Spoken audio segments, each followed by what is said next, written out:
Yan! So sa lahat po ng pupunta sa Japan na coffee lover po dyan at naghahanap po kayo ng coffee shop na talagang yung ambience niya ay very relaxing at nasa bukid. Take note po nasa bukid. So magpunta po kayo dito sa Uji. Yan po, nagulat kami doon sa dulo ng street ay merong Starbucks coffee.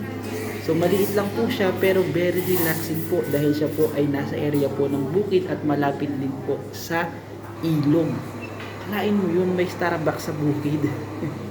'Di ba? Yung pangarap nating makapag-relax, makapagkape sa bukid, tapos merong Starbucks nasa gitna po ng or nasa area po ng bukid. So dito po 'yan sa area po ng Uji. Ang Uji po ang matcha capital ng Japan at ng buong mundo. So sa mahilig mag-matcha, yan, punta po kayo dyan para po kayo ay mamili ng iba't ibang produkto na may flavor na matcha. At pag napagod na po kayo, yan, magkape po kayo dito sa Starbucks na sobrang relaxing. Grabe yun, no?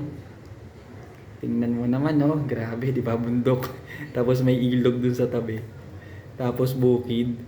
Tapos magkakape ka, tapos sobrang lamig. Grabe, ang saya-saya. So yan, sa mga gustong magkape, dito sa Japan.